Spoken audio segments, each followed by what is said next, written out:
You want to get in the war? Monuments Men. Signed by Roosevelt. Oh, I see that. I'm to put a team together and try to protect what's left and find what's missing. Aren't you a little old for that? Yes. The Monuments Men is a movie directed by and starring George Clooney. It tells the true story of a group of people who joined the Second World War in order to save as much art as possible. The men consist mostly of artists, art dealers, architects, all the big R's. Mostly, what they were men that were far beyond the age that they were going to be drafted into the war or volunteer even into the war.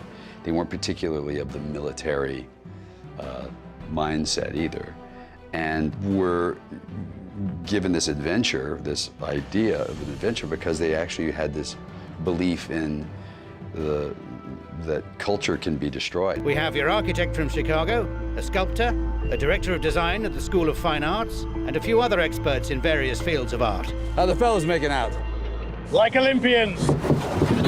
I literally knew nothing about this story, and which is why I was so surprised to read it and find out it was real. It's a terrific story, and more people should know about it. It's really, really wonderful what these guys did. But mostly, yeah, I get to put on a World War II uniform and a helmet and carry a gun.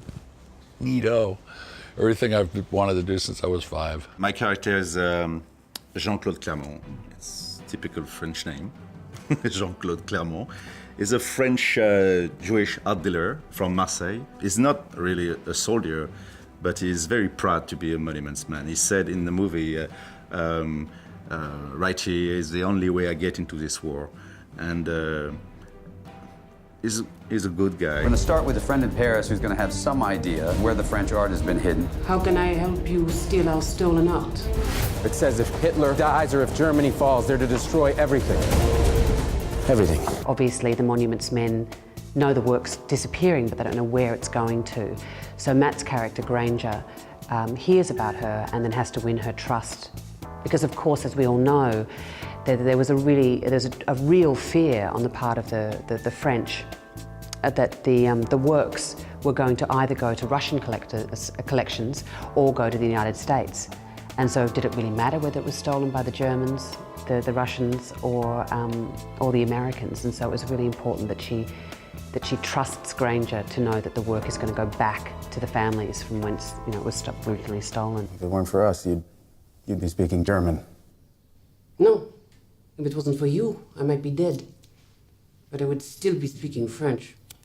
She plays a character who's French, and Jean Dujardin is in the movie, and he was watching one of her scenes and says, she seems French, you know?